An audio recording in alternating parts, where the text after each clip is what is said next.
My name is Aditya and I am from lestackworld.com. हम लोगों की ब्लॉगिंग वेबसाइट भी है जिसका नाम है www.lestackindia.com. गाइज हम लोग आपके लिए गाइज हम लोग आपको इन्फॉर्मेशन पहुंचाने की पूरी कोशिश कर रहे हैं और हमारी तरफ से ये एफर्ट्स बार बार दी जा रही हैं. मैंने आपको पहले वीडियोस बना के बताया है कि दोहा रूट में कैसे होता है, क्या होता है, क्या क्या आपको चीज़ें मतलब मैंने पूरा एक्सप्लेन किया कि आपको क्या क्या चीज़ों का ध्यान रखने की ज़रूरत है. आज हमने सोचा कि आपको लाइव एक ऐसे इंसान से मिलवाया जाए जिन्होंने ये चीज़ एक्सपीरियंस की है पिछले कुछ दिनों में, और ये रिसेंट ये यहाँ पे पहुंचे हैं. He is in Doha only, he is in the hotel. तो वो बहुत अच्छे से आपको बयां कर पाएंगे कि क्या क्या प्रॉब्लम्स आती हैं और कैसा है, रूट स्मूथ है, नहीं है, वैलिड है, और आपको ये रूट लेना चाहिए या नहीं लेना चाहिए. सो हाय सुशील शर्मा जी. तो हम लोग तो एक दूसरे को पहले से जानते ही हैं, तो it is very nice talking to you. और आपके साथ टच में रह के भी यू आर वेरी पोलाइट. मुझे तो बहुत अच्छा लगता है आपसे बात करके. ठीक है, तो आज शायद आप बहुत बड़ा सोर्स बन सकते हो हमारे व्यूअर्स के लिए. मुझे पता है बहुत लोगों के बहुत क्वेश्चंस आ रहे हैं, और पर्टिकुलरली इन 2-3 दिनों में आपको भी पता है कि बहुत लोगों ने इन 2-3 दिनों में ट्रैवल किया है वाया दोहा. बहुत लोग ट्रैवल करना चाह रहे हैं, उनके बहुत क्वेश्चंस हैं, और आप बहुत बड़ा सोर्स बन सकते हो इस टाइम पे बहुत सारे लोगों के आंसर्स, क्वेश्चंस के आंसर्स देने के लिए. तो आप पहले तो अपने आप को इंट्रोड्यूस कर लो, ठीक है, फिर हम शुरू करते हैं इसको.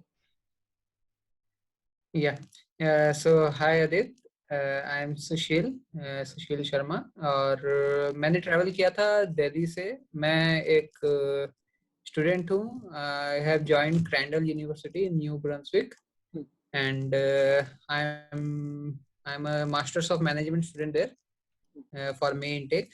And I have been planning to travel since May, but because of the direct flight ban and all, I was not able to travel.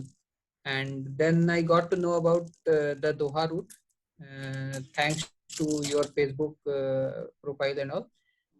Lestack.com से मेरे को पता लगा कि दोहा is also a possible route. और since Serbia and Mexico were going crazy in prices, तो और ये वाला थोड़ा सा स्मूथ लग रहा था, तो I went ahead with booking this route. और तो ये मेरा इंट्रोडक्शन है. बाकी मैं आपको मेरा जो एक्सपीरियंस है वो शेयर करना चाहूँगा, ताकि और भी जो स्टूडेंट्स या पीआर या वर्क परमिट होल्डर्स जो आना चाहते हैं उनको मेरे एक्सपीरियंस से कुछ हेल्प मिल जाए, तो इट्स वेरी नाइस. हाँ, मैं उससे पहले एक चीज़ बताना चाहूँगा व्यूअर्स, अगर आपको नहीं पता है, हम लोगों का एक फेसबुक ग्रुप है जहाँ पे बहुत सारे लोग पहले से एडेड हैं. हम लोग कई बार उस ग्रुप में डील्स डालते हैं. होता कैसा है ना कि कई बार किसी रूट की डील अच्छी आ रही होती है और किसी दिन किसी और रूट की डील अच्छी आ रही होती है. हम लोग कोशिश करते हैं कि जब कोई अच्छी डील आ रही हो हम उसको ग्रुप में डाल दें. तो सुशील जी ने भी हमारे ग्रुप में उस डील को चेक किया था, उसके बाद हमें कॉन्टैक्ट किया और उसके बाद उन्होंने बुकिंग किया था, और उनको मेरे ख्याल से अच्छा डील मिला है. सुशील जी, मैं आपको लिटरली बता रहा हूँ, इस टाइम पे जो डील्स चल रही है उसके हिसाब से बहुत अच्छी आपको डील मिल गई है.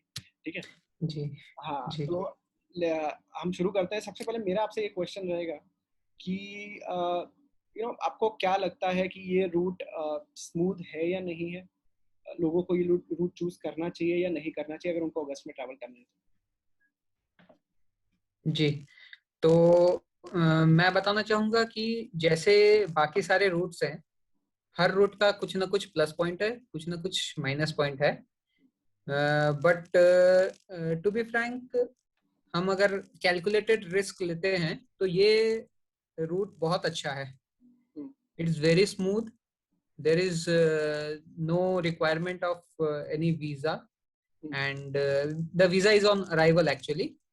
तो हमको कुछ ज़्यादा रिक्वायरमेंट नहीं रहती, और वीज़ा भी बहुत इजीली मिल जाता है यहाँ पे. और उसके अलावा यहाँ ज़्यादा टाइम क्वारंटाइन करने की भी ज़रूरत नहीं है. कोई क्वारंटाइन का रूल नहीं है. यहाँ ज़्यादा टाइम रुकने की भी ज़रूरत नहीं है, क्योंकि आरटीपीसीआर का रिजल्ट हमको 24 से 48 आवर्स के बीच में आ जाता है, और उस हिसाब से हम अपना आगे का प्लान भी कर सकते हैं. और ये रूट लीगल है. और मेरी फ्लाइट में इनफैक्ट कई स्टूडेंट्स थे इंडिया से जो ट्रैवल कर रहे थे. कुछ उनमें से आज निकल गए हैं अपने ऑनवर्ड जर्नी के लिए, और मैं कल निकलूंगा अपने ऑनवर्ड जर्नी के लिए. तो ये रूट मेरे हिसाब से बहुत स्मूथ है, इसमें कहीं कोई दिक्कत नहीं है. ओके, आप मैं सबसे पहले अभी कैसा इशू आ रहा है लोगों को कि कल एक, जैसे मैंने भी आपको कल एक मैसेज भेजा था कि यू आर वेरी लकी अब आप निकले हो तो यहाँ पे 10 नाइट्स पे क्वारंटीन निकलने के चांसेस आ गए हैं, बट वो अभी पता लग रहा है कि वो र्यूमर है। बट यू नो अभी यहाँ पे बहुत ज़्यादा अनसर्टिनिटीज हो गई हैं, लोगों को कोई बहुत सारे र्यूमर्स हो गए हैं कि यार दोहा में प्रॉब्लम्स बहुत आ रही हैं, जैसे एतराज़ ऐप में अप्रूवल्स नहीं आ रहे हैं। आज हालांकि वो इशू था, बहुत लोगों के साथ हुआ था, पर वो एक टेक्निकल ग्लिच था जो कि ठीक हो चुका है, और होपफुली कल से अच्छे से अप्रूवल्स आने शुरू हो जाएंगे। आपका अप्रूवल तो आई थिंक कुछ 1 या 2 घंटे के बीच में आ गया था, 2-3 घंटे ही लगे थे उसको, जी ज़्यादा उसको टाइम जी नहीं जी लगा। आपको जी। आपने कितने पैसे अपने साथ रखे थे, क्योंकि अभी सबसे ज़्यादा क्वेश्चन इस चीज़ के बारे में चल रहे हैं, क्योंकि ये 2-3 दिन पुराना अपडेट है। तो सबसे पहले तो आप ये बताओ कि आपने करेंसी अपने पास क्या रखी थी इस टाइम ज़्यादा? मैं यहाँ से यूएसडी लेके गया था और मैंने अराउंड 600 यूएसडी अपने साथ कैरी की थी। बट मेरे पास मेरे डेबिट कार्ड्स और क्रेडिट कार्ड्स हैं, मतलब डेबिट कार्ड मतलब बैंक अकाउंट में मेरे पास बैलेंस था। और ये सही खबर है कि यहाँ पे 5000 कतारी रियाल का बैंक बैलेंस, और या फिर 5000 Qatari riyal equivalent of cash is required to be shown both at the boarding point India में and as well as at the immigration office in दोहा। वो आपको बिल्कुल पूछते हैं और देखते हैं। मेरे से मेरे यूएसडी निकलवाए, गिनवाए गए, प्लस मेरे बैंक का बैलेंस मेरे एसएमएस से चेक किया गया कि सच में मेरे बैंक अकाउंट में उतने बैलेंस है कि नहीं है। तो आई वुड सजेस्ट कि जो भी आ रहे हो वो अगर आपके अकाउंट में बैलेंस है तो उसका कोई प्रूफ ऑफ बैलेंस साथ लेके आए। जैसे कि जनरली यहाँ पे एसएमएस पे ही ज्यादा भरोसा करते हैं, तो आपने कोई लास्ट विड्रॉ किया हो आने से पहले, या आप लास्ट विड्रॉ कर लीजिए आने से पहले, और उसका जो फिर स्टेटमेंट आता है बैंक से कि दिस मच इज विड्रॉन और दिस इज द बैलेंस, वो बैलेंस का स्टेटमेंट जरूर लेके आइए, वरना यहाँ पे परेशान करते हैं। मेरे साथ में एक हैं जो यहाँ पे अभी स्टे कर रहे हैं मेरे ही होटल में, उनके एक फ्रेंड को इनफैक्ट डिपोर्ट कर दिया गया था क्योंकि उनके पास सफिशिएंट एविडेंस नहीं था कि उनके पास बैलेंस है। That is the case. उसके वजह से यहाँ बहुत लोग डरे सहमे थे, but that is the only case I have seen. But मेरे हिसाब से सभी के पास 5000 रियाल्स जितने बैलेंस होंगे, बट उसका प्रूफ इन लोग मांगते हैं, तो वो प्रूफ जरूर लेके आना चाहिए। अच्छा, एक चीज़ मेरे को आपसे पूछनी थी कि जब ये जो चीज़ है कि आपका एविडेंस चेक किया गया, ये आपको कतार में चेक किया था या फिर ये इंडिया में चेक हुआ था? इंडिया में एयरलाइन ने सिर्फ पूछा था कि आपके पास सफिशिएंट बैंक बैलेंस है कि नहीं, या आपके पास सफिशिएंट क्रेडिट बैलेंस है कि नहीं। मतलब यहाँ पे उनको ये नहीं पता था कि credit cards are not taken as bank balance और they are not considered in Qatar. तो एयरलाइन वालों ने मेरे को पूछा था कि आपके पास सफिशिएंट क्रेडिट कार्ड है कि नहीं। मैंने कहा मेरा क्रेडिट कार्ड में सफिशिएंट बैलेंस है, और मैं कुछ कैश भी, मतलब कुछ यूएस डॉलर्स भी कैरी कर रहा हूँ। बट यहाँ कतार में जब इमिग्रेशन हो रहा था तो उन्होंने बोला कि क्रेडिट कार्ड से हमको कुछ लेना देना नहीं है, आपके अभी बैंक अकाउंट में या फिर आपके पास हार्ड कैश कितना है वो हम कंसिडर करेंगे। That should be equivalent to 5000 Qatari riyals. I think बहुत लोग इसके कारण सफ़र करने वाले हैं कि अगर ये इन्फॉर्मेशन को नहीं पहुंची, क्योंकि ये बहुत मिसकम्युनिकेशन हो रहा है, और आई लिटरली थिंक कि ये चीज़ बहुत जल्दी पहुंचनी चाहिए, क्योंकि ऐसा यहाँ पे न्यूज़ आ रहा है, मतलब ऐसा अपडेट कर रहे हैं लोगों को कि आप क्रेडिट कार्ड लेके जाओगे तो कोई इशू नहीं है, मतलब वो क्रेडिट कार्ड से दे आर वेरी हैप्पी, उनको कोई प्रॉब्लम नहीं होगा। बट ये गलत है यार, मतलब एक्चुअली ये गलत है। तो गाइस इस चीज़ का ध्यान रखो। 5000 कतारी रियाल इक्विवेलेंट आपको होना चाहिए, चाहे आपके पास यूएसडी हो, चाहे आपके पास डेबिट कार्ड में उसका बैलेंस हो, बट अपने पास कैश होना बहुत जरूरी है, राइट? अच्छा, आपको ये आपके पास कुछ कतारी रियाल थे जब आप आए थे? आपने कुछ पहले से अरेंजमेंट किया था? क्योंकि आपको जैसे मैंने बताया था कि एयरपोर्ट पे आपको पैसे लगेंगे, जैसे आरटीपीसीआर का आपको कॉस्ट पे करना पड़ा, या फिर वहाँ पे सिम का कॉस्ट पे करना पड़ा, उसके लिए आपने कुछ प्रिपरेशन किया था? जी मेरे को पता चला था कि यूएसडी हर जगह चल जाते हैं, तो वो एक तुर्क का इक्का है जैसे। तो यूएसडी अगर आप कैरी करेंगे तो उसका एक्सचेंज हर जगह हो जाएगा। इनफैक्ट मैंने अपने पीसीआर आरटीपीसीआर का पेमेंट और जो लोकल सिम कार्ड मैंने खरीदा था उसका पेमेंट मैंने यूएसडी में किया था, और मेरे को एक्सचेंज में कतारी रियाल मिले थे। तो आप अगर अपना यूएसडी लेके आएंगे, Canadian dollars are not accepted, तो कैनेडियन डॉलर्स अगर आप कैरी कर रहे हैं तो उसको यहाँ पे कतार में यूज मत कीजिएगा, क्योंकि वो जनरली नहीं एक्सेप्ट कर रहे हैं। यूएसडी कुछ कैरी कीजिए साथ में। यूएसडी आपको वर्ल्ड में ऑलमोस्ट हर कंट्री में यूज हो सकती है, तो इसलिए यूएसडी अपने साथ कैरी कीजिए। और आरटीपीसीआर का पेमेंट प्लस आपको वहां पे एक लोकल सिम कार्ड, मतलब कतार का सिम कार्ड लेना कंपलसरी है। इसलिए उसके जितने पैसे होते हैं उतने तो आपको एटलीस्ट या तो कतारी रियाल में ट्रांसफर करवा के लाइए, कन्वर्ट करवा के लाइए, या फिर यूएसडी में कन्वर्ट करवा के लाइए। USD is widely accepted. Correct. अच्छा, मेरा एक क्वेश्चन, जैसे आपने अभी बोला कि they don't accept Canadian dollars, right?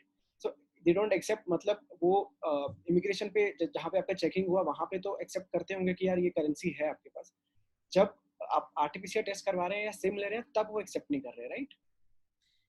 हाँ जी, हाँ जी, हाँ जी। मतलब आप कुछ अगर खरीद रहे हैं या यहाँ पे उसको ट्रेड करना चाह रहे हैं तो वो एक्सेप्टेड नहीं है, बट वैसे एज एज बैंक बैलेंस अगर आपको दिखाने के लिए है तो वो उसमें काउंट हो रहा है। बस यहाँ जो आप यूज कर रहे हैं, यूज के लिए आपको या तो यूएसडी देना पड़ेगा या कतारी रियाल देना पड़ेगा। करेक्ट, ठीक है। It's 11 o'clock. एक चीज और मेरे को आपसे पूछनी थी कि आपका भी एयरलाइंस में कुछ प्रॉब्लम आया था जब आपने इनिशिएट किया था, या आपकी जब जर्नी इनिशिएट हुई थी? बहुत लोगों के साथ ये चीज हुई है, आपकी भी हुई थी। ये भी लोगों तक पहुंचना बहुत जरूरी है कि एयरलाइंस के साथ आपको कैसे डील करना है। और जहां तक मुझे पता है आपने बहुत अच्छे से डील किया था उस चीज को, तो उसमें थोड़ा सा आप गाइड करोगे लोगों को तो बेटर रहेगा। जी, सबसे पहला पंगा एयरलाइन वाले ही करेंगे, क्योंकि इंडिया में इमिग्रेशन ऑफिसर कुछ नहीं पूछते। उनको पता है कि आप दोहा को एज अ ट्रांजिट कंट्री या as a third country use करना चाह रहे हो, तो वो आपको सीधे सीधे यही पूछते हैं कि दोहा आप कनाडा जाने के लिए कर रहे हो, वहां पे इसीलिए आप ट्रांजिट कर रहे हो, तो आपको सच्ची में हाँ बोलना है, और उसके अलावा वो कुछ नहीं पूछते। मेरे से तो लिटरली उन्होंने शायद 1 मिनट भी नहीं लिया। और ऐसे ही बाकी लोग जो यहाँ पे मैं जिनसे भी मिला हूँ उनका भी सबका एक्सपीरियंस सेम था कि इमिग्रेशन पे उनको 2 मिनट 3 मिनट से ज्यादा किसी ने नहीं बिठाया, और कोई डॉक्यूमेंट्स जो आउट ऑफ सिलेबस वाले डॉक्यूमेंट्स भी नहीं मांगे। ये आप इंडिया के बिल्कुल पॉइंट टू पॉइंट बात किया। जी, इंडिया के इमिग्रेशन की बात कर रहा हूँ। बट इमिग्रेशन में जाने से पहले जब आपको बोर्डिंग पास लेने के लिए जाना पड़ता है, तब वो बहुत परेशान करते हैं, बहुत परेशान करते हैं, क्योंकि दे आर अनइन्फॉर्म और may be they are ill inform और they have intention to some ill intention. या तो उसके लिए I was travelling through Air India, and Air India being what it is, उन्होंने मेरे को जाते ही स्ट्रेट बोल दिया कि ये रूट तो आपका इलीगल है, आपको हम बोर्डिंग पास नहीं दे सकते, सॉरी, ऐसा बोल के मेरे को भेज दिया। अच्छा। फिर मैंने कहा कि हमने इसके ऊपर बिल्कुल रिसर्च किया है, और मेरे पास कतार के हेल्थ ऑफिस से भी जो हम प्री रजिस्टर करते हैं बिफोर ट्रैवलिंग ऑन द एतराज वेबसाइट, मैंने उसका अप्रूवल दिखाया। मैंने कहा कि जब उनके इमिग्रेशन अप्रूव कर रहे हैं मेरे को आने के लिए, तो फिर कहाँ दिक्कत है। तो उन्होंने कहा कि नहीं, हमको भी देखना पड़ेगा कि अगर हम यहाँ से किसी को भेज रहे हैं और वहां पे अटक जाते हैं एंड सो ब्ला ब्ला ब्ला, उन्होंने बहुत कुछ बोलने की और डिनाई करने की कोशिश की। It took me 2 hours of negotiation to get my to get the travelling going through.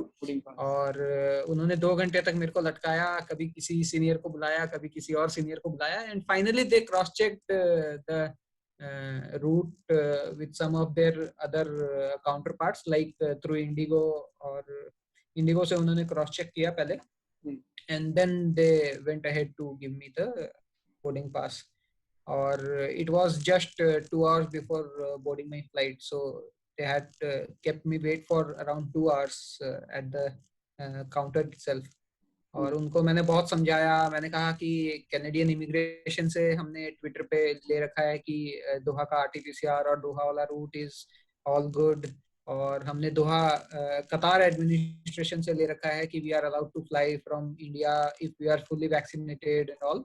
But वो सुनने को भी तैयार नहीं थे। वो बोल रहे थे ये तो रूट इलीगल ही है, वहां पे आपको कम से कम 14 दिन क्वारंटाइन करना पड़ेगा, ये वो बहुत कुछ बोल रहे थे। बट मेरा सजेशन यही रहेगा, या मेरा एडवाइस जो इस चीज से अगर कुछ सीखना चाहे तो यही रहेगा कि आप अपने बात पे अड़े रहिए, क्योंकि there is no illegality in this route, this is all legal, all safe. तो आपको सिर्फ एयरलाइन वाले को ये समझाना है कि ये रूट सेफ है, लीगल है, और आपके पास आपका अप्रूवल प्रायर टू ट्रैवल, जो अप्रूवल हम लेते हैं वो अप्रूवल है। और कैनेडियन इमिग्रेशन में ऐसा कोई रूल नहीं है जो आपको डिनाई करता हो किसी भी थर्ड कंट्री से आने को। Correct, correct. इसमें एक चीज, आपका जब ये एयर इंडिया हमने बुक किया था ना, तो मेरे माइंड में सबसे पहले यही चीज थी यार, क्योंकि एयर इंडिया शायद आपका ही बुक हुआ है, बाकी सब लोग इंडिगो से गए जितने भी अभी तक गए। तो एयर इंडिया एयरलाइंस वैसे ही इस चीज के लिए बदनाम है। और सेकेंडली कैसा है ना कि इनके जो लोग हैं, जो स्टाफ है, दे आर नॉट अपडेटेड। पहली बात, दे आर नॉट अपडेटेड। दूसरी बात, उनका बिहेवियर वैसे ही रहेगा जो कि एक गवर्नमेंट एक ऑर्गेनाइजेशन में जो लोगों का होता है वो वैसे उस तरीके से ही ट्रीट करते हैं। वो समझेंगे नहीं, आपने आपने 2 घंटे लगाए, बट थैंकफुली आप निकल गए वहां से। मैं ये चीज बताना चाहूंगा व्यूअर्स कि अगर ऐसा कुछ आपके साथ हो रहा है, ये रूट लीगल है, ये आप जान लीजिए। इसकी लीगलिटी में कोई प्रॉब्लम नहीं है। इट इज जस्ट कि आपको उनको ये प्रूव करना पड़ेगा। आप कतार का पोर्टल्स हैं, आप कतार के ऑफिशियल वेबसाइट्स खोल सकते हैं, आप कैनेडियन इमिग्रेशन की ऑफिशियल वेबसाइट्स खोल सकते हैं, इंडियन ऑफिशियल वेबसाइट्स खोल सकते हैं, दिखा उनको पूछ सकते हैं कि यहाँ पे कहाँ पे लिखा है कि हम ट्रैवल नहीं कर सकते। इस रूट में आपको कोई जाने से नहीं रोक सकता है, एयरलाइंस खासकर। और जब इमिग्रेशन को प्रॉब्लम नहीं है तो एयरलाइंस को क्या प्रॉब्लम हो सकती है? वो सिर्फ ड्रामे हैं इनके और कुछ नहीं। ठीक है, चलो, अब वहां से निकले, आपने इमिग्रेशन करवाया, इमिग्रेशन में कोई प्रॉब्लम नहीं हुआ। अच्छा, एक चीज मेरे को आपसे पूछनी थी रिटर्न टिकट का।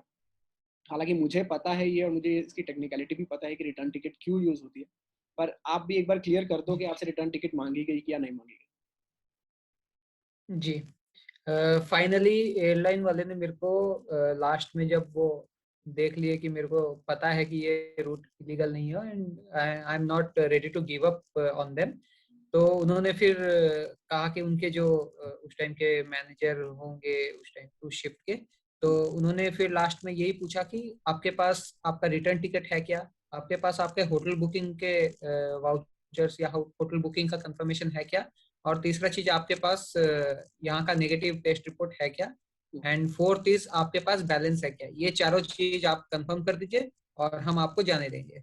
तो return ticket is mandatory, it is compulsory because we are going on a visitor visa or a tourist visa। तो टूरिस्ट वीजा का यही नियम होता है या यही रूल है कि आपके पास रिटर्न टिकट्स होनी चाहिए। ठीक है। अच्छा, इंश्योरेंस का आपने किया था और आपका वो अच्छा, बहुत अच्छा मूव था वो भी। तो इंश्योरेंस भी आपसे पूछा गया और वो भी एक बेनिफिट हुआ आपको उसका?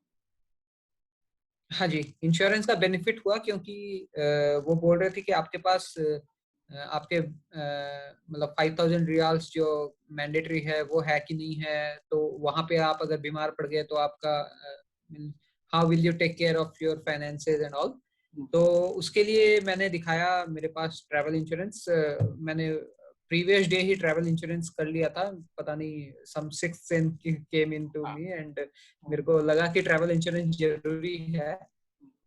ऑल्दो सर्बिया के रूट में तो लोग पहले से करवा के जा रहे थे, बट इस रूट में मेरे को आइडिया नहीं था, बट मैंने करवा लिया। तो वो भी एक पॉजिटिव इम्पैक्ट था जो जब मैंने एयरलाइन वाले को बताया कि मेरे पास काफी अच्छा ट्रैवल इंश्योरेंस है जो 250,000 यूएसडी के इक्विवेलेंट है। तो और and the dates I had selected was for a week, so it would cover my entire journey from India to Canada. तो अगर आपके पास ट्रैवल इंश्योरेंस है तो that becomes a positive point for you both at the Indian immigration and Indian ticket counters as well as at the immigration here in कतार।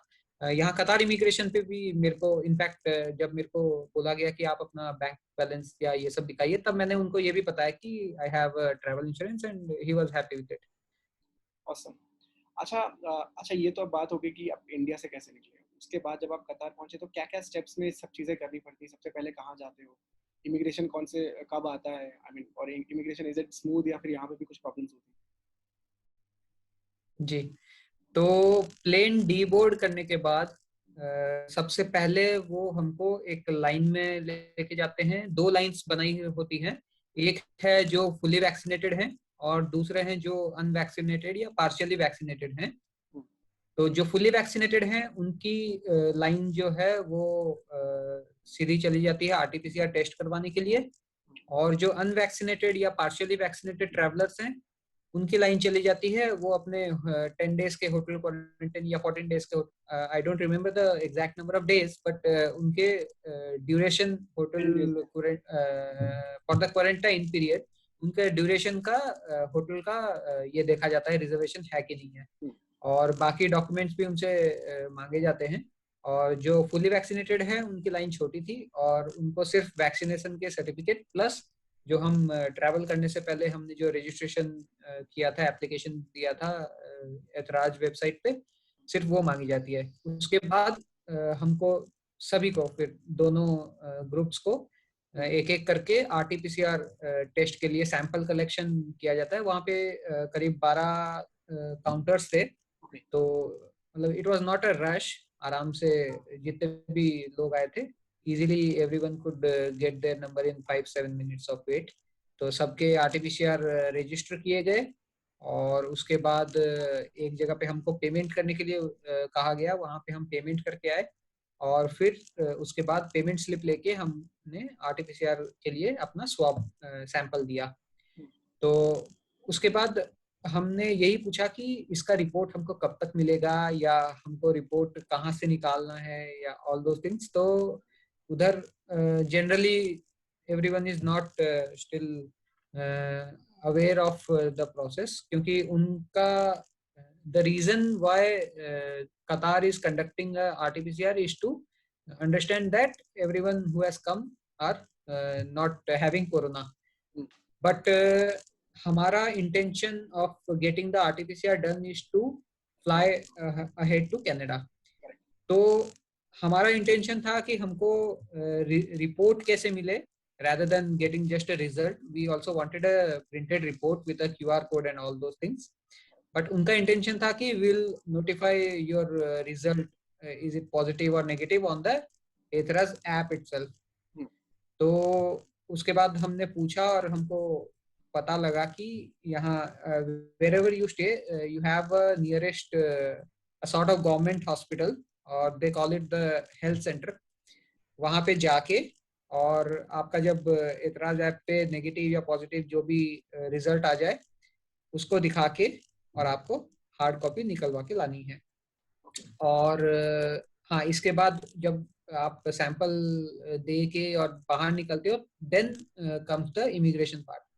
Immigration में आपको आपके होटल बुकिंग, क्या कितने पैसे लेके आ रहे हो और क्या क्या डॉक्यूमेंट्स हैं, ये सब पूछा जाता है। ज्यादा टाइम नहीं लेते but they are kind of trick. वो उस तरह से बिहेव भी उसी तरह से करते हैं जैसे I can not ask you twice for the hotel booking, why don't you show मी, इस टोन में उन लोग बात करते हैं। हर कंट्री में हर इमिग्रेशन में आपको यही बिहेवियर मिलेगा। जी जी जी, क्योंकि ये उनका तरीका है सच उगलवाने का। तो they will treat you that way but they would take more than 5-7 minutes। 5-7 minute में उन्होंने सारे डॉक्यूमेंट देख लिए और इमिग्रेशन का स्टैंप लगा के छोड़ दिया। But here is the catch, after you come out from the immigration you have to buy a Qatari SIM. आपको वहाँ का लोकल सिम, यहाँ का लोकल सिम एक आपको खरीदना पड़ेगा।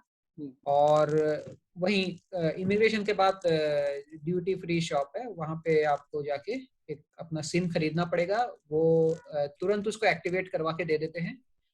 उस सिम पे फिर आपको ऐतराज एप्लीकेशन एक है जो गूगल प्ले स्टोर से डाउनलोड कर सकते हैं या iOS में भी अवेलेबल है। तो उसको आप डाउनलोड करके आपको जो वीजा मिला हो अभी तुरंत, वो वीजा का नंबर के अगेंस्ट में अच्छा आपको उसको जी आपको उस वीजा के अगेंस्ट में आपको रजिस्टर करना पड़ेगा उस ऐप के ऊपर। ओके। वो ऐप पे रजिस्टर करने के बाद आपका जो भी रिजल्ट आएगा पॉजिटिव नेगेटिव आपका आरटीपीसीआर का, वो उसी ऐप पे आएगा। It's like the Aarogya Setu app that we use in India, it's the same concept. But it's a bit थोड़ा सा अच्छा नहीं है app. Glitches, there are a lot of glitches. In fact मेरा खुद का अभी ग्लिच चल रहा है. मेरा the QR code, there is a QR code that shows on the app, that should be green. तो कल मेरा ग्रीन था, आज पता नहीं अपने आप that has turned into yellow. Yellow means you have to quarantine. Okay. तो I think I'm ये like glitch following up all over with that. चल रहा है इनका, because ये ना इंडिया जी में भी जी बहुत सारे ये जो भी अभी अप्लाई कर रहा है, anyone who is applying for this एतराज approval, उनको यही आ रहा है कि they will have to get quarantine for 10 nights. So and we have got to know कि ये glitch है उनका technical glitch, जो कि शायद कल तक ये जी हो जाएगा, रिजॉल्व हो जाएगा. होपफुली आपको भी आपको फ्लाइट से पहले ये चीज रिजॉल्व हो जाए, नहीं तो जी एक्सेप्शन की बात हो सकती है, राइट? जी जी. मेरे को भी यही कहा गया उनके टेक्निकल टीम की तरफ से. मैंने सुबह से कम उनको 6 या 7 बार फोन किया है और उनकी तरफ से यही आया है कि सर ये this is a technical glitch, we are working on it और आपका हम कंप्लेन ले लिए हैं, उसका टिकट नंबर आपको इशू कर दिए हैं. Around 2 PM to 3 PM Katari time they have the system updates. तो अगर आपका ग्लिच है तो from 2 PM to 3 PM that should get sorted out automatically. Otherwise again I'll have to ये आपने बहुत reach अच्छा, them. This is a very good information, क्योंकि पूरा इंडिया इस टाइम पे जो लोगों को ट्रैवल करना है, they are worried about this thing only. क्योंकि ये glitch, you are sitting there, आपको इतना इसमें प्रॉब्लमेटिक नहीं लग रहा होगा, बट जो लोग यहाँ से जिनको ट्रैवल करना है, जिनको फ्लाइट पकड़नी है, वो लोग बहुत घबराए हुए इस चीज़ पर. बट गाइज इतनी कोई बड़ी चीज़ है नहीं है, it is a normal thing, ये रिजॉल्व हो जाएगा. टेक्निकल ग्लिच है, हम लोगों को पता चल गया है, हमने भी कॉल किया था, तो हो जाएगा रिजॉल्व, आपको कोई टेंशन लेने की जरूरत है नहीं. ठीक है. तो सर मेरे को एक चीज़ का डाउट हो रहा था, मुझे पहले जहाँ तक मेरा अंडरस्टैंडिंग था उसमें ये था कि पहले आपको सिम कार्ड मिलता है और उसके बाद आप आरटीपीसीआर रिपोर्ट करवाते हैं, क्योंकि आपको आरटीपीसीआर रिपोर्ट वालों को you will have to give them the Qatari number, तो जिस नंबर पे आपको रिपोर्ट आता है.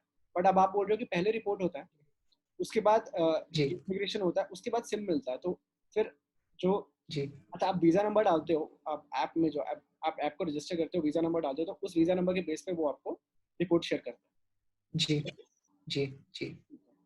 तो ठीक. यही प्रोसेस है कि पहले हम सैंपल देते हैं, फिर पैसे देते हैं, फिर इमिग्रेशन करवाते हैं और बाहर आने के बाद फिर हमको ऐप इंस्टॉल करना रहता है. तो वो ऐप इंस्टॉल करने के लिए फिर हमको वीजा नंबर देना पड़ता है. तो वो that visa becomes the linking part of the whole game. So you will be tracked based on your visa number. तो वीजा नंबर जब आप डालते हैं तो आपको वो जो भी पॉजिटिव नेगेटिव है वो उसके साथ लिंक कर दिया जाता है. Got it. अच्छा, एक चीज मेरे को और अब बाहर निकल रहे हो, I it can be a silly question for you, but still बहुत लोगों को ये इम्पोर्टेंट क्वेश्चन हो जाएगा उनके लिए. जब आप बाहर निकल रहे हो, so how will you find a driver, या फिर आपको जो पहले आपने प्रीपेड कार वहाँ पे थी, तो ड्राइवर आपको कैसे मिला? प्ला कार्ड के साथ खड़ा था, या फिर you had to search for it, या फिर आपको कहीं कॉल करना पड़ा, कैसे हुआ? नहीं, मेरे केस में ड्राइवर को मतलब ड्राइवर वाज अवेलेबल. मेरे को मैसेज आ गया था कि this is the number of the driver and all. And because the process takes time, the immigration process and then the RTPCR sampling and all. तो उन्होंने कह दिया था कि आप जैसे ही बाहर आ जाते हो या जैसे ही आपका काम वहां से खत्म हो जाता है, you can give me a call and I will be there in 15 minutes. तो when I came outside, he was already there, means in within a minute or two he came there. और उन्होंने खुद call किया था, मेरे को contact किया था. मतलब मैंने जब कॉल किया था तो उन्होंने मेरा शायद नंबर नोट किया होगा. तो उन्होंने खुद कांटेक्ट किया और बताया कि सर मैं पहुंच गया हूँ, बाहर आ जाइए, दिस इज माय कार, ये कलर की कार है. And almost everyone knows English and Hindi as well. यहाँ के लोकल बासिंदे भी हिंदी समझने लग गए हैं, क्योंकि हमारे हिंदुस्तानी लोग हर तरफ मिल जाते हैं. तो the guy who picked me up, he spoke very fluently in Hindi, और इंग्लिश भी बहुत अच्छी तरह से बोल रहे थे वो. और उन्होंने मेरे को तुरंत पिकअप कर लिया और उनको बस एक बार रिकन्फर्म करवाना था कि कौन सा होटल है. वो सभी होटलों को जानते हैं, तो उन्होंने लेके मेरे को बहुत सेफली होटल पे छोड़ दिया और then I checked in.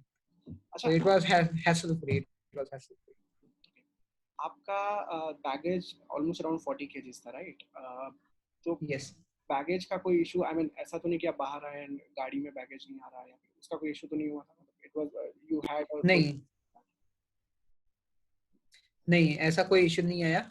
Baggage मतलब मैंने जो एक्स्ट्रा एक्स्ट्रा बैगेज बाय किया था, हाँ ये है कि यहाँ से बैगेज आपको अगर 40 है तो आपको 40 ही लेके जाना है। इनफैक्ट वो हैंड बैगेज भी वे करते हैं। इफ योर अच्छा। Hand baggage is above over and above 12 kgs, 12 kgs मतलब the laptop bag and the hand baggage that is allowed. तो वो दोनों मिला के 12 kgs होनी चाहिए। Whatever extra they will charge you, and they will charge you like anything. I So no. I think it's $15. It's $15 per kg of excess baggage. So that's a lot. तो इसलिए make sure that whatever is the limit or whatever is the excess baggage you have bought, you should not carry more than that. Otherwise, there's a hole in the pocket. अच्छा sir, जी एक चीज मेरे को आपसे और जाननी थी कि ये जो आप होटल, आप एयरपोर्ट टू होटल गए, कितने टाइम का, कितना मतलब रास्ता था, कितना डिस्टेंस, और बहुत लंबा तो नहीं आपको पड़ा रात में क्योंकि आपको ट्रैवल करना पड़ा, और ये सेफ लगा आपको या कुछ प्रॉब्लमेटिक थी चीजें इसमें? क्योंकि अगर किसी, अगर क्योंकि अभी कैसा है कि कनाडा जाने वाले ऐसी भी कुछ लोग हैं जो कि अकेली लड़कियां भी आ रही हैं या ग्रुप में भी लड़कियां आ रही हैं, तो उनके लिए आपको लगता है कि कंट्री में कोई प्रॉब्लम हो सकती है, ये सेफ है? जी नहीं, यहाँ कोई प्रॉब्लम नहीं है। इनफैक्ट मैं शायद 9:30 और 10 o'clock Qatari time I came out of the airport, और the travel time was around 5 minutes maximum I think. अच्छा। और सब कुछ पास पास है यहाँ पे। एयरपोर्ट बहुत ज़्यादा दूर नहीं है सिटी लिमिट्स में ही है। और प्लेस ऐसा मेरे को कोई अनसेफ कहीं से नहीं लगा। देर वॉज रनिंग ट्रैफिक और वेरी सेफ। इनफैक्ट मैं जिस होटल में रुक रखा हूँ वहाँ पे कुछ स्टूडेंट्स हैं जो लड़कियां हैं। Around 10 to 12 girls are staying in this hotel who are again going to Canada, or there are single ladies who are traveling as well, and they also had the same feedback that there is nothing to worry about the safety and all. और hotel भी बहुत professional लोग हैं, hospitality में एकदम एक number है यहाँ के। वैसे भी जनरली द पॉपुलेशन हियर और the local people here are very helpful. In fact आपको एक किस्सा बताता हूँ। आज हम लोग जब अपना आरटीपीसीआर का रिपोर्ट निकालने जा रहे थे, तो हम कुछ मेरे साथ और कुछ 3-4 बंदे जो यहाँ पे ही रह रहे हैं, उन लोग की फ्लाइट आज की अभी की है, थोड़ी देर बाद की। तो हम लोग सब साथ में गए थे। तो हमारे पास कतारी रियाल्स नहीं थे और होटल में उन लोग एक्सचेंज नहीं कर रहे थे इतने। तो एक कुछ रियाल्स कम पड़ रहे थे। तो the Uber driver actually told that sir, you are new here and if you don't have Qatar riyals it's fine, I'll manage, आप चले जाइए। अरे वाह। तो मीन्स हाँ, he suggested कि आप मत पैसे दीजिए, it's fine, I'll manage, आप हमारे यहाँ नए हैं, मेहमान हैं। तो so people here are generally nice and they are very warm at heart। तो यहाँ पे ऐसा कोई इशू आपको आएगा नहीं। और the place where I am staying it's very beautiful, बहुत ही सुंदर जगह है। सामने ही एक रिवर फ्रंट है या be there is a ocean front, I don't know, but it's very beautiful, बहुत सुंदर है। We would need a photograph of, you know, the sure sure sure, या ठीक है। अच्छा, ये आरटीपीसीआर टेस्ट वाला भी एक छोटा सा क्रूशियल पॉइंट है जो कि क्लियर होना बहुत इंपॉर्टेंट है कि आपको रिपोर्ट कैसे मिलता है। आप लोग, you did a cab and you reached to this health center। वो कैब आपने कैसे मैनेज किया, आपने होटल से बात किया, कैसे अरेंज किया, वो सारा पूरा उसका एक बार स्टोरी बता दो। वो हाथ में आने तक, जी आप जब वापस आए हो तो उसमें क्या क्या आपने चीजें की? जी। तो हम जब सुबह उठे तो हमारे ऐप पे आ गया था कि हमारा रिजल्ट नेगेटिव है। और उसके बाद हमने डिसाइड किया कि हमको अब इसका हार्ड कॉपी निकाल लेना है, क्योंकि हमको क्यूआर कोड वाला हार्ड कॉपी मैंडेटरी है for travelling.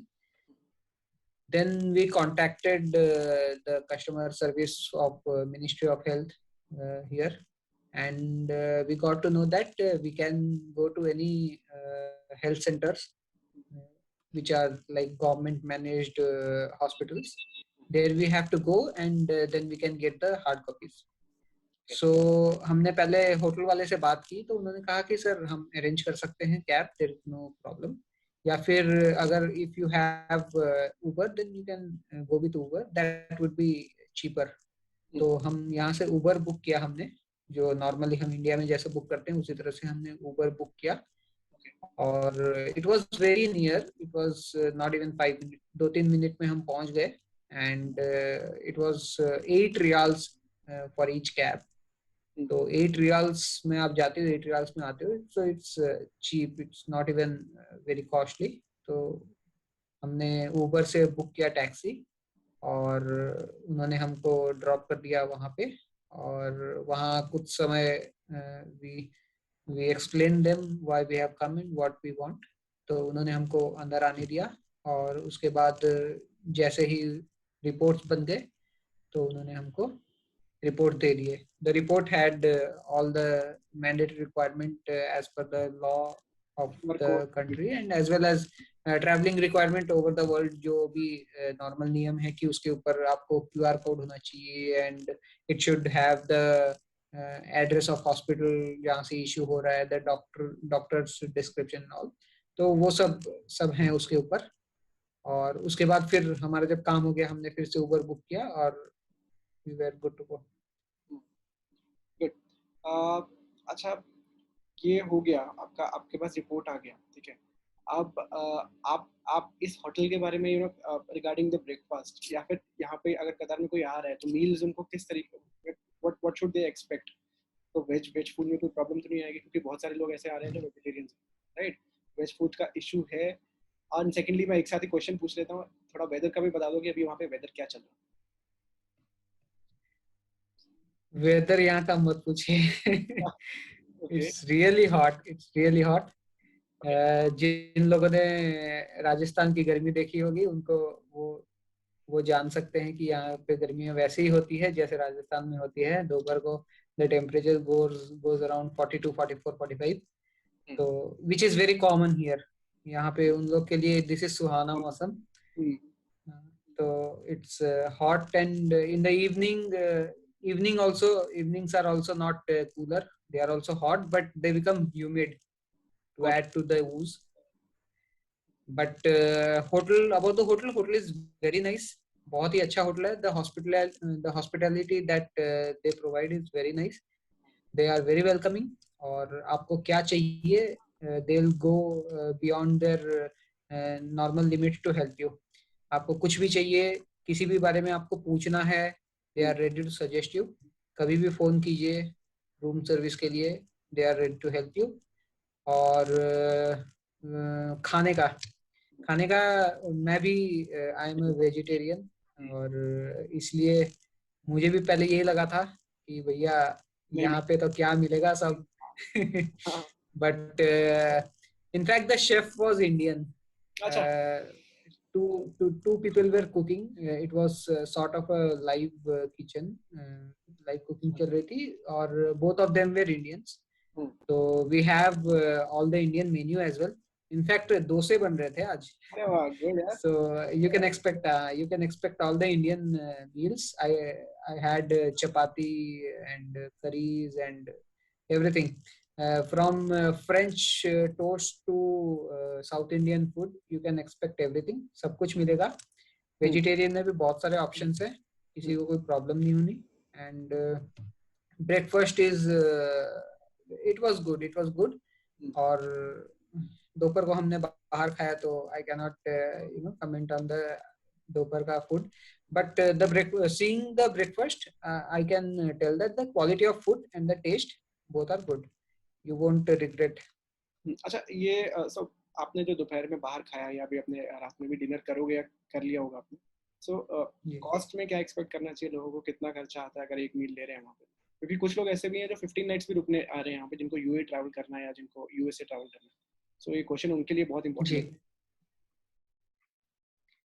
I would say a full meal would cost you less than $10, $10 US. Hmm. So it's not very महंगा, but it's not that cheap also. And because most of the hotels would provide you free breakfast options, तो मुझे लगता है ज्यादा कुछ खर्चे लगेंगे नहीं, क्योंकि ब्रेकफास्ट आपका होटल की तरफ से कॉम्प्लीमेंट्री हो जाता है, और लंच और dinner wouldn't cost you more than $10-15. और बाहर भी हमने आज सबवे में खाया तो हमारा भी it came to around 14-15 riyals, so it's not that costly. Okay. अच्छा, आपने कुछ एक्सप्लोर किया आसपास, कुछ, मतलब आई वुड सजेस्ट कि लोगों को नहीं जाना चाहिए जिनकी आगे फ्लाइट है, क्योंकि आपके आगे भी आरटीपीसीआर टेस्ट होने हैं जब आप Canada पहुंचोगे.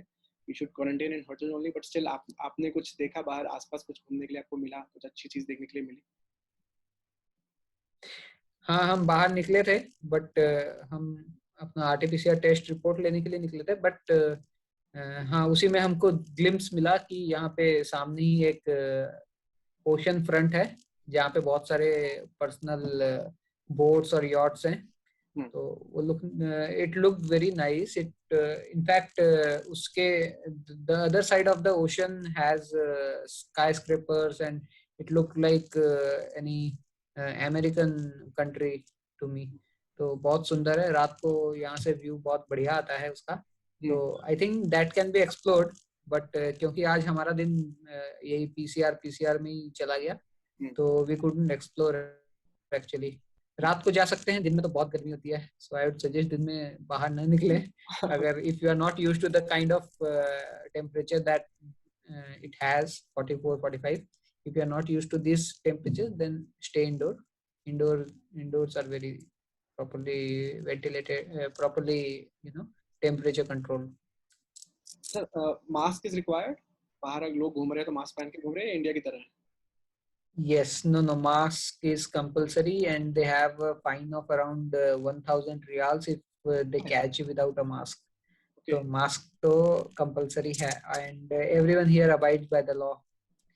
So I haven't seen a single person who was not wearing a mask, or who was wearing a mask below the nose to cover his mouth and dadi, as we do in India. So you have to put mask properly, and you have to put mask compulsorily, so that you don't get into troubles here, because you are not here to stay. So mask is compulsory. Yes. Acha, a very important question I have, so what do you suggest people they should stay and they should book their nights? Sorry, I'll edit it. Okay. So what will you suggest people 2 nights के लिए रुका जाए अगर आप कतार में आ रहे हैं, या फिर एक नाइट में आपको आरटीपीसीआर टेस्ट मिल जाएगा और आप निकल जाएंगे? क्योंकि आप कोई भी इंटरनेशनल कंट्री में अगर आप ट्रैवल कर रहे हो और आपका ये बहुत इंपॉर्टेंट आइटिनरी होता है, क्योंकि you have to reach Canada, और इसमें रिस्क लेना हमारे हिसाब से वी प्रेफर किया, अगर टाइम ज्यादा लग रहा है that is all right, but risk नहीं लेना चाहिए. आपने एक्चुअल पिक्चर देखी है कि वहाँ पे क्या चल रहा है, कैसे हो रहा है? So what would you suggest? I would suggest कि at least 2 days you should stay, because the RT-PCR results, they come in 24 hours. At least कभी-कभी जल्दी आ जाता है, but that depends on your luck, and that depends on the capacity or the kind of traffic that they have at their end. But 24 hours is their suggested norm. तो 24 hours तो at least उन लोग देते ही हैं. उसके बाद एक दिन या around 4-5-7 hours you have to waste in going and getting your certificate printed and all those. So, and the glitches that I was talking about earlier about the app has a lot of glitches. If my flight would have been today, I would definitely would have missed, or I would have got into a lot of trouble explaining them that this is your app which is problematic and not mine.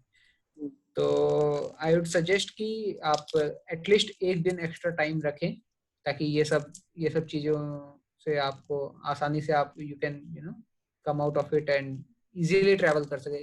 You should have a peace of mind before travelling, और ऐसे हौच पौच में बिल्कुल भागते दौड़ते अगर आप plane मतलब flight पकड़ना चाहें तो it would be a stress for you. I'll tell you the reason, you know, So it's better reason तो that यही है, yeah you should have the peace of mind, but there's one another problem. जो आगे की अभी flights हैं, even if you would reschedule that, आपको flights ही नहीं मिलेंगी क्योंकि it is ji almost packed. आप अगर yeah भी ऐसा हो गया कि you're not getting your RT-PCR report here और आपको टाइम पे नहीं मिला और आपने टाइम का गैप नहीं रखा है बीच में, you will end up losing all the money and you will have to come back to India because आगे की फ्लाइट्स हैं ही नहीं, राइट? तो yeah अगर yeah आपका गैप नहीं है तो भी अगर अभी भी आपने बुक कर लिया हुआ है और आपका गैप बीच में नहीं है, उसका कोई सोल्यूशन ढूंढो। या तो प्रीपोन अपना करो जो आपकी इंडिया से फ्लाइट होगी, नहीं तो आप कोई आर्टिफिशियल टेस्ट रिपोर्ट, हम सुशील से भी पूछेंगे, उनको पता होगा आई एम श्योर, बट कोई आर्टिफिशियल टेस्ट रिपोर्ट जो जल्दी मिल जाती है उसका भी पता करो। सुशील आपको पता होगा ये चीज़, मेरे को पता है कि आपने पूरी जांच पड़ताल की है वहाँ पे, सो जी जी जी। तो यहाँ पे एक प्राइवेट लैब है, सिर्फ एक लैब है जो जिनका turn around time is 12 hours, तो वो आपको 12 घंटे में रिपोर्ट दे सकते हैं।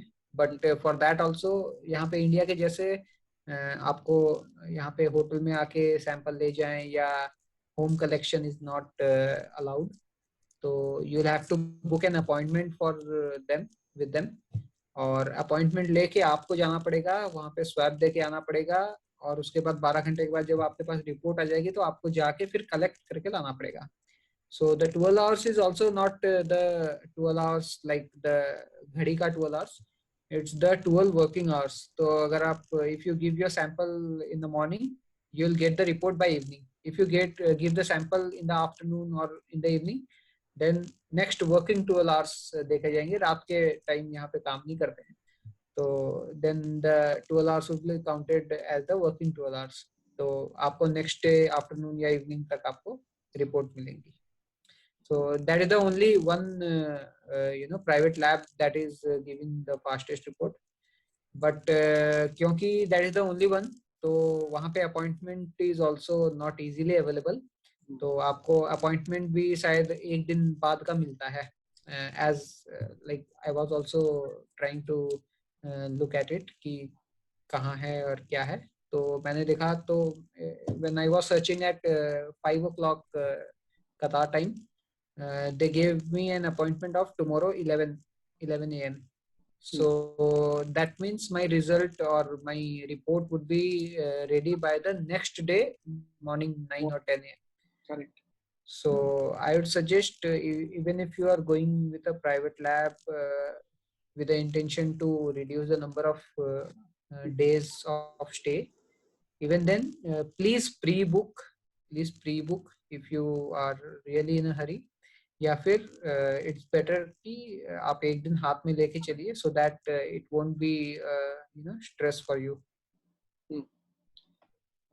सुशील थैंक्स अ लॉट, जो सजेशंस आपने दिए हैं आई डोंट थिंक कि कोई यूट्यूब पे भी अभी किसी को मिले होंगे, या बहुत लोग अभी एक्सपर्ट्स बन रहे हैं यूट्यूब पे, but these things are very important, these are so valuable suggestions कि लोगों के जो क्वेश्चंस है वही खत्म हो जाएंगे इसके बाद।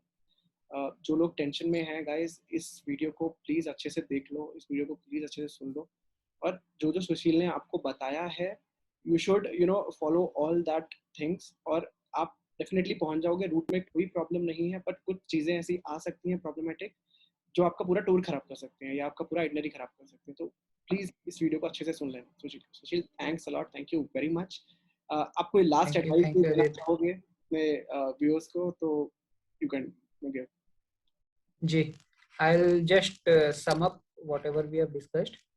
सबसे पहले अब जब इंडिया से आ रहे हो आप, तो आपको एयरलाइन के साथ अगर बहस करनी पड़े आप बहस कीजिए, प्यार से उनको समझाइए, बहस का मतलब प्यार से उनको समझाइए कि this is a legal route, और आपके बहुत सारे फ्रेंड्स पहले से चले गए and cook up stories, nothing wrong in that, कि हमारे बहुत सारे फ्रेंड्स चले गए हैं, कल ही 2 दिन गए हैं, whatever, because this is a legal route. I have personally checked the legality of the route by contacting authorities in the IRCC, and as well as we have the approval which we get from Qatar before traveling. So we have both the approvals, so there is no unlegal or illegal about this route. तो ये root legal है, आपको थोड़ी सी बहस करनी पड़ेगी तो करिए। दूसरा है अपना ट्रैवल इंश्योरेंस जरूर बनाइए, क्योंकि यहाँ पे इंडिया में भी पूछते हैं और यहाँ कतार में इमिग्रेशन पे भी आपको दे विल अप्रिशिएट यू। और तीसरी चीज है, आप 40 किलो है तो 40 किलो पैक कीजिए, उसके ऊपर मत लेके आइए। उसके बाद है, आपके पास 5,000 रियाल होने चाहिए प्रूफ के साथ। अगर आप कैश कैरी कर रहे हैं, well and good, otherwise if you have it in your account then please have a proof of it. आपके पास, आप रिसेंटली बहुत रिसेंट में कोई विड्रॉल करके उसका अगर आपके पास एसएमएस आ जाता है, तो एसएमएस यहाँ पे सबसे ज्यादा माना जाता है एज अ प्रूफ, तो वो जरूर लेके आइए।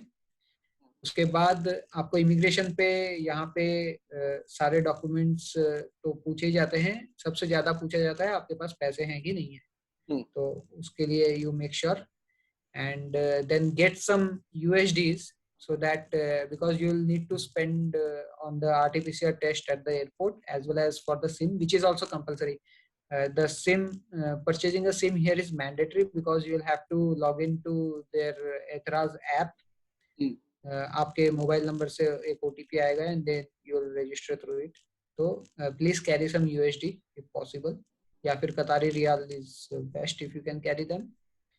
And last but not the least कि ये बहुत ही सेफ सिटी है, the route is also safe and people are warm, so you won't feel any, you won't be scared of the place, and people are coming here, people are going here, going to Canada in the next leg of their journey very easily. There is nothing illegality, More than and students, so I parents, hope everything. yeah, I'm very sorry, but more than students, parents are more worried about the safety of the route. Yeah. They must Yeah, be so there is nothing to be worried. It's very safe. I've seen a lot of girls who are traveling alone, and by their feedback, what I've come to know, that it's very safe. They are also feeling safe. The place is good. The people are welcoming. So there is nothing to worry. यहाँ रात को भी traffic चल रही रहती है, so it's not like lonely place है या कुछ है. It's very very it's a nice place. So people are, it's a very nice route, it's smooth, so nothing to be worried.